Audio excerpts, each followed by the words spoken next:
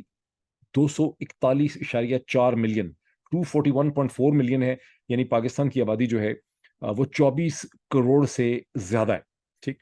اب جہاں کہیں اس قسم کا سینسس آتا ہے اور آپ کو آبادی کا پتہ چلتا ہے تو ظاہر ہے وہاں اگر ایک ریسپانسبل گورنمنٹ ہو تو اس کی پہلی ذمہ داری ہے کہ وہ سوچتی ہے کہ ان لوگوں کے لیے پانی کا بندوبست کیسے ہوگا, دودھ کا بندوبست کیسے ہوگا, کپڑے کیسے ہوں گے, ٹرانسپورٹیشن, کمیونیکیشن, ایجوکیشن, انک, دوات, کھانا پینا, لاجسٹک, ٹرانسپورٹ, گاڑیاں, ٹرین, بسیں, ان سب کا ہم کیا کریں گے. لیکن پاکستان میں اس میں سے کسی بھی چیز کی کوئی امپورٹنس نہیں ہے ان دی بدنصیب republic of Pakistan. In the بدنصیب ریپبلک آف پاکستان یہ سارا کا سارا سینسس کا ڈیٹا جو اپنے اتنی بہت ہی امپورٹنٹ ڈیٹا ہوتا ہے, اس کی صرف اور صرف ایک امپورٹنس ہے ان ظالموں کے لیے, اور وہ امپورٹنس یہ ہے کہ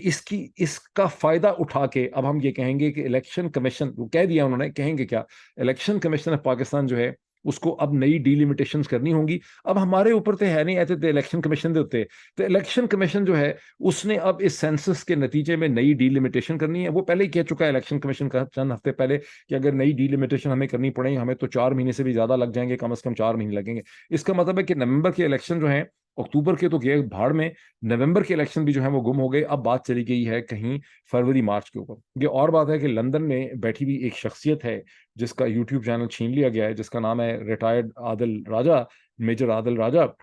سولجر سپیک. اس نے پتہ نہیں کتنے ہفتے پہلے یہ کہہ دیا تھا. اب یہ اور بات ہے کہ وہ عادل راجہ کو قتل کرنا بھی چاہتے ہیں, اس کو ریڈ وارنٹ بھی ایشو کرنا چاہتے ہیں, اس کو زمین کے نیچے بھی دفن کرنا چاہتے ہیں, آسمان میں بھی کرنا چاہتے ہیں, اس کو دہشت گرد بھی بنانا چاہتے ہیں, اور ہر وقت کہتے رہتے ہیں. لیکن جو بھی وہ چیز کہتا ہے اس میں سے چیزیں اکثر صحیح ثابت ہو جاتی ہیں. اب یہ پتہ نہیں کتنے ہفتے پہلے سولجر سپیک نے ٹویٹ کیا تھا کہ بڑے صاحب جو ہیں ان کا موڈ یہ ہے کہ الیکشن کہیں فروری مارچ میں ہوگا. اب بڑے صاحب نے موڈ بنانا ہے تو اس کے لیے کوئی بھی ہیلا بہانہ جو ہے بنایا جا سکتا ہے. اس کی کیمسٹری اور اس کے ڈائنامکس میں نے آپ کو پہلے بھی ایکسپلین کیے. تو مطلب اس کا کیا ہے, اس کا مطلب یہ ہے کہ باوجود عمران خان کو جیل میں ڈال کے, انڈین ٹوائلٹ دے کے اور 6x8 فٹ کے کمرے میں بند کر کے انہیں وہ اعتماد حاصل نہیں ہو رہا کہ ہم نومبر میں الیکشن کرا سکتے ہیں, اور الیکشن کو وہ ڈیلے کرنا چاہتے ہیں. لیکن الیکشن کا ڈیلے الیکشن کی ریگنگ کے ساتھ اس کا بڑا گہرا تعلق ہے, بیکاز ڈیلے کر کے وہ اپنے آپ کو وقت دینا چاہتے ہیں تحریک انصاف کو, عمران خان کی پارٹی کو, پاکستان کی سول سوسائٹی کو, پاکستان کے میڈیا کو کچلنے کے لیے. جیسے کہ سیریز آف ویلاگز میں نے اس خدشے کا اظہار کیا کہ جس قسم کے یہ تیاریاں کر رہے ہیں لا میکنگ کی, انہوں نے 55 بل پاس کروا لیے ہیں میڈیا کے حوالے سے, پریونٹنگ کاؤنٹر ایکسٹریم وائلنس کے خلاف جو قانون بنا رہے ہیں, آرمی ایکٹ جو انہوں نے نیا نکالا ہے, جو یہ الیکٹرانک اتھارٹی بنا رہے ہیں, یہ کوئی 90 دن کے لیے تو نہیں بنا رہے, اس کا مطلب ہے لمبے عرصے کے لیے بنا رہے ہیں. تو اب ان کا پلان یہ ہے کہ یہ اگلے 6-8 مہینے میں پاکستان کی معاشرے کے اندر جو بچی کچی سیلف ریسپیکٹ ہے, یا لوگوں میں جو بچا کچا کانفیڈنس رہ گیا ہے, اس کو اپنے ان نئے ہتھ کنڈوں سے کچل دیں گے. اور پھر اگر ان کو یہ لگے گا کہ ہم الیکشن کرا سکتے ہیں اپنی مرضی کا, جس میں اپنی یعنی اس میں پہلے ہی رزلٹ انہوں نے جس طرح سے ڈیسیجن کیا ہے ہمایوں دلاور نے, اسی قسم کا اگر الیکشن کا رزلٹ ان کو مل سکتا ہوگا تو یہ الیکشن کروائیں گے, ادروائز یہ الیکشن نہیں کروائیں گے. اب انڈر دی سرکمسٹانسز کہ عمران خان کو جیل سے کیوں باہر آنے دیں گے, ڈزنٹ میک اینی سینس اگر آپ اس حوالے سے دیکھیں. یہ اور بات ہے کہ جو پاکستان کی بار ایسوسیشنز ہیں اور پاکستان کی جتنی بھی لیگل اتھارٹیز اور پرومیننٹ وکلا ہیں, ان سب نے اس ڈیسیجن کے ساری پسلیاں اور ٹانگیں توڑ دی ہیں, اور انہوں نے 3-4 اس میں سب سے کہنے میں تو سلمان اکرم راجہ صاحب نے اس کا بہت اچھا انالیسس دیا ہے, ان کے ٹویٹر تھریڈ پہ آپ اس کو دیکھ سکتے ہیں, اور بہت سے وکلا نے دیا ہے, اسلام آباد بار ایسوسیشن, جتنے بھی پرومیننٹ وکلا ہیں ان سب نے اس کا ایک ڈائسیکشن دی ہے, اور انہوں نے کہا ہے کہ جو جج ہمایوں دلاور نے جو ڈیسیجن کیا ہے وہ اسینشلی ایک فلاڈ ڈیسیجن ہے. لیکن میرا خیال ہے سب سے کمپریہنسو جو سٹیٹمنٹ ہے وہ ہے جو سپریم کورٹ بار ایسوسیشن کے پریزیڈنٹ اینڈ سیکرٹری جناب عابد زبیری اور مقتدر جو ہیں احمد, انہوں نے ایشو کی ہے, جس میں انہوں نے یہ انالیسس کیا ہے کہ جب اسلام آباد ہائی کورٹ کا چیف جسٹس اس کو واپس بھیجتے ہیں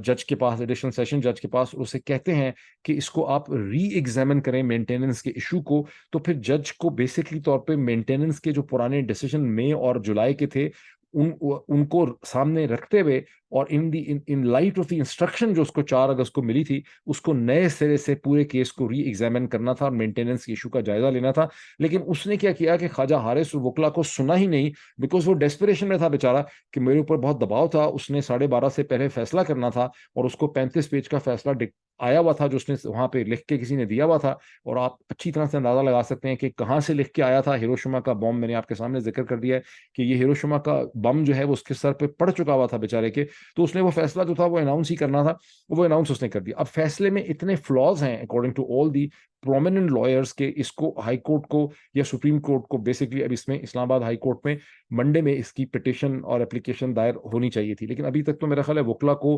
پاور آف اٹرنی ہی نہیں مل پا رہی اٹک سے کہ وہ یہاں پر ایک اپلیکیشن دائر کر سکیں. لیکن ان اینی کیس وکلا کا یہ خیال ہے کہ لیگلی اسپیکنگ جب بھی اس پہ اپلیکیشن فائل ہوگی اسلام آباد ہائی کورٹ کو انٹروین کرنا پڑے گا اور اس کو ختم کرنا پڑے گا. اور مجھے بھی لگ رہا ہے کہ ان دی اینڈ یہ اتنا کمزور ڈیسیجن ہے، ختم تو کرنا ہی پڑے گا کسی سٹیج میں. لیکن دین دا پرابلم از دس کہ یہ ڈیسیجن تو کبھی بھی لیگل سینس کے ساتھ، یہ کسی لیگل اس کا تو مطلب کوئی تھا ہی نہیں. یہ تو پاور پالیٹکس کا حصہ ہے. جس طرح لمز کے ایک پروفیسر غالباً خابر ان کا نام ہے، میں دیکھ رہا تھا ان کے میری طرح کے خیالات ہیں، اسامہ خابر، تو انہوں نے یہ کہا ہے کہ یہاں تو قانون کو محض استعمال کیا جا رہا ہے. Law is an excuse in the power politics of Pakistan, جس میں وہ تمام پالیٹیشین جو ان سبارڈینیشن کرتے ہیں، ڈیفائنس کرتے ہیں، بات نہیں مانتے ہیں، ان کو آپ کنٹرول کرنے کے لیے لا کو ایز این انسٹرومنٹ یا ایکسکیوز جو ہے یہاں پہ استعمال کر رہے ہیں. تو یہ اس وقت کی صورتحال ہے. لیٹس سی کہ کل کیا ہوتا ہے. ایک چیز آپ سب ہم کر سکتے ہیں وہ یہ کہ ہمایوں دلاور صاحب، بتایا جاتا ہے کہ فیس بک کے پیج والے دلاور صاحب جو ہیں وہ برطانیہ میں پہنچ گئے ہیں ہل یونیورسٹی میں، اور اس حوالے سے بہت سے لوگ نے ٹویٹر پہ ٹویٹ بھی کیے ہیں، کاپی کیا ہے اس میں ہل یونیورسٹی کے وائس چانسلر کو. میں نے بھی اس حوالے سے ایک ٹویٹ کیا ہے جس میں میں نے یونیورسٹی کو بھی کاپی کیا ہے، ان کی ایڈمنسٹریشن آفس کو بھی کیا ہے، وائس چانسلر کو بھی کیا ہے، ایک لا کی پروفیسر کو بھی کیا ہے. اس ٹویٹر کو، میرے ٹویٹر پہ جا کے اس ٹویٹ کو دیکھیں، اس کو آپ ری ٹویٹ کریں، اور خود بھی اگر آپ ای میلز ڈال سکتے ہیں ہل یونیورسٹی کے اندر، میسیجز ڈال سکتے ہیں، اگر پولائٹ فون کال وہاں پہ آپ کر سکتے ہیں. اور جو لوگ ہل میں ہیں، پاکستانی اسٹوڈنٹس ہیں یا لائرز ہیں، بلکہ جتنے بھر بھی پاکستانی لائرز خاص کر کے برطانیہ میں، ان سب کے اوپر تو واجب ہے کہ ہل یونیورسٹی کے ای میل حاصل کریں اور ہل یونیورسٹی کو ای میلز ڈالیں کہ یہ بندہ جس کو آپ یہاں بلایا ہے یہ تو بیسکلی فیشزم کا ایک حصہ ہے، اس کو آپ اس ٹریننگ سے باہر نکالیں. تو ابھی اتنا ہی ہے، پھر آپ سے کل ملاقات ہوتی ہے. Thank you.